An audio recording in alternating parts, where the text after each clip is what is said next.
Hi there. Again, I'm sorry our discussion is cut a little bit short today, so I will just briefly talk about the explanation up here for the close read and what we had discussed. It says, the passage occurs just after Ponyboy has read a final note from Johnny stuck in the pages of Gone with the Wind. Johnny, knowing he is dying, urges Ponyboy to believe in the good in the world and in himself and to tell Dally for him. Knowing it's too late for Dally, because at this point we know what happens to Dally, Ponyboy reflects on the important positive message, how important that positive message is for those who need to hear it, both the greasers and those who judge them by their appearance. He resolves to tell his own story in the theme he owes his English teacher about the Socs and the greasers, Johnny, Dally, all of it. He begins to write the text of The Outsiders. So the significance, as we discussed, of the first line of the novel being the same as the last line of the novel is S.E. Hinton is portraying to us the idea that the story, we know Ponyboy's our narrator, the story he's telling is essentially the story of The Outsiders that we just read. Looking at our close read questions, I will go over them quickly just to kind of guide you in your sense of structure and briefly talk about some things you might want to write. Why does Soda Pop run out of the house? What does Ponyboy realize and he and Derry have been doing to Soda Pop, and how does this relate to the book's themes? So again, make sure whenever you're answering a question like this, whether it's in my assignments or just in general, that when you answer a question like this, you take the question and you use the race theory as often as possible, the race strategy. So why does Soda Pop run out of the house? Soda Pop runs out of the house. That's our question. We're restating it. Runs out of the house because, and then give your answer. So the reason we know Soda Pop runs out of the house, he doesn't, he runs out, he's provoked by something. He actually runs out because his brothers are fighting again, and his brothers, whenever they fight, he always ends up in the middle of the fight. And that kind of leads us to our next question. What does Ponyboy realize he and Jerry have been doing to Soda Pop? So the next part would be Ponyboy realizes that he and Derry have been, what have they been doing to Soda Pop? They've been putting him in the middle, and they've been, Ponyboy has his feelings, and Derry has his feelings, and they've kind of been putting it all on Soda Pop's shoulders to take care of. And while Ponyboy says that Soda's happy-go-lucky, he's his brother who's always happy and always on his side or always in a good mood, we can't get him down. He's realizing that he, just like everybody else in the novel, or the general theme of the novel, just because somebody seems happy doesn't mean they are. Just because he's taking care of you doesn't necessarily mean he doesn't need to be taking care of himself. So that kind of connects with the final part. How does this relate to the book's theme? So this relates to the theme,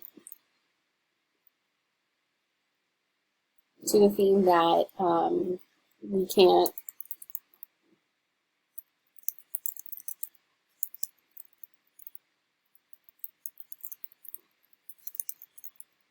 and that's the only one I'll kind of write out completely for you guys for this question. So Soda Pop runs out of the house. Soda Pop runs out of the house because, why does he run out of the house? Ponyboy realizes he and Derry have been, what have they been doing? And lastly, this relates to the theme that we can't create just judgments based on appearance. So just because Soda Pop seems happy doesn't mean he actually is. The next question, I know some people had specific question about this one. Who is the doctor that speaks to the judge before the hearing? What does our knowledge about him say about Ponyboy? So this isn't this doctor there isn't necessarily speaking on Ponyboy's behalf necessarily with his physical health, but a little bit more of his mental health. So the doctor that speaks to the judge before the hearing,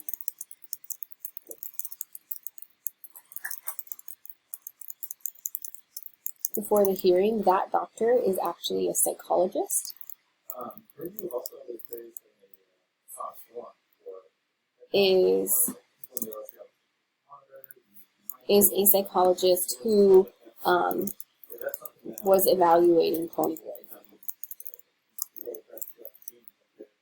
The next part, what does our knowledge about him say about Ponyboy in the hearing? So the fact that we know he's a psychologist and the fact that we know Ponyboy needs a psychologist in this hearing to speak on his behalf, it shows us that maybe, we kind of see in the scene where Randy comes to see him and he freaks out and he says that he's the one that killed Bob and that Johnny's not dead, that he's still alive. We know that he's kind of going into a dark place and he's not doing too well.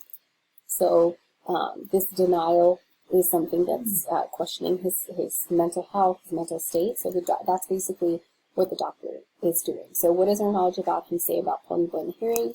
Our knowledge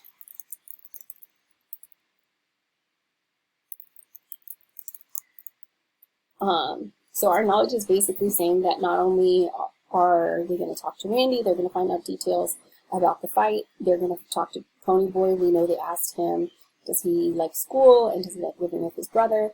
But also they need a professional, they need a doctor there to kind of speak on his behalf and say that he's psychologically sound enough to continue to live with his brother, and that he doesn't need any extra help. Maybe he doesn't need to be put in a foster home with actual adult parents and not living with his older brother. The third question, what bothers Two-Bit about Ponyboy busting the bottle when associates threaten him, and what makes him feel better? How does this relate to Robert Frost's poem, Nothing Good Can Stay? So, in the beginning, as I mentioned, if you're in a discussion, in the beginning of our discussion, I mentioned, or as part of it, I mentioned when Ponyboy breaks a bottle, he does that earlier in the novel too, and he tells Cherry, like, oh, I would never have done it, I would never have used it. But in the scene at the grocery store, he seems really scary, he threatens the associates with it, and Two-Bit tells him, you know, he doesn't like that, he's saying, you know, don't act like that, don't be like us, you're not that way. So we'll answer that. What bothers Two-Bit about Ponyboy busting the bottle? Two-Bit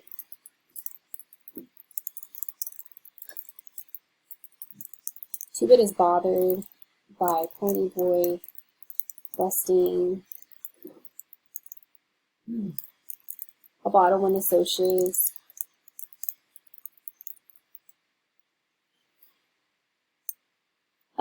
it bothers him because he sees him and he's acting just like the rest of the greasers, and nobody wants that for Ponyboy. He's smart, they want better for him, just because that's kind of how everybody acts doesn't mean that's how they want him to act. He ends up feeling better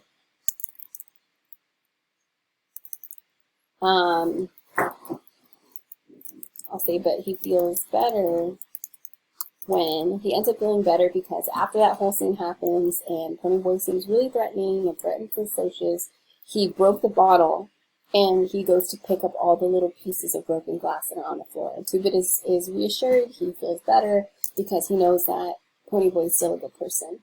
But he feels better when Ponyboy starts to pick up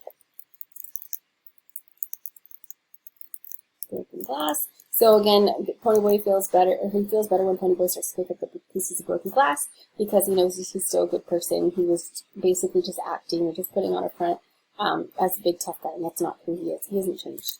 How does this relate to the Robert Frost poem, Nothing Gold Can Stay? This relates to the poem because Ponyboy was told by Johnny to not to change, to stay innocent, and really he seemed scary for a moment when he broke the glass and he did that, but then he actually retreated and returned back to who he was. He stayed innocent. He's kept his general goodness by picking up the glass. And then last one, what does Derry mean by telling Ponyboy he's living in a vacuum? How do you think Ponyboy eventually gets out of it? Obviously, vacuum does not mean vacuum. He's not living inside of a vacuum cleaner.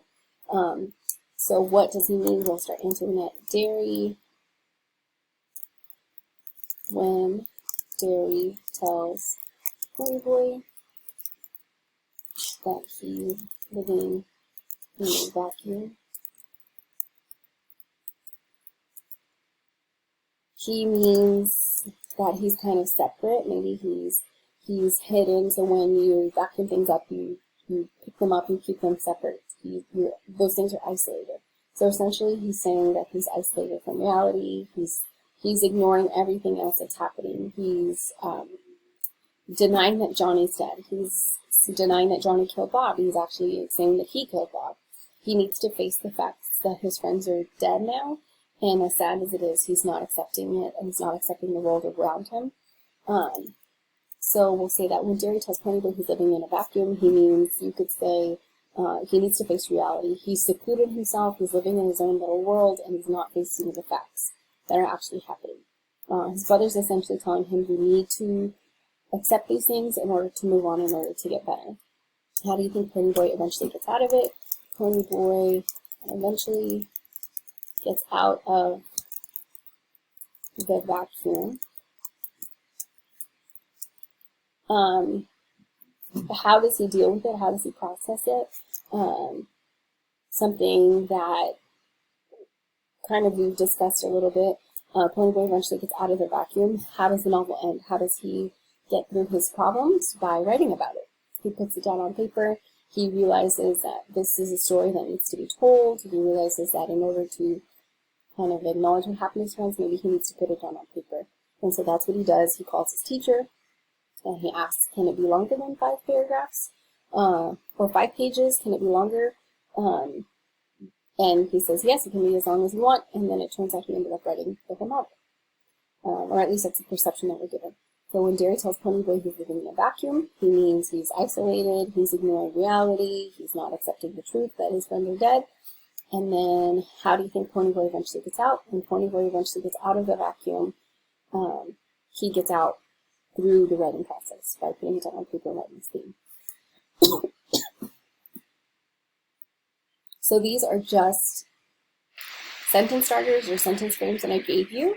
You would still need to complete the writing. We talked about it here to give you general ideas of how you can complete this. If you still have any more questions, go ahead and send me an email.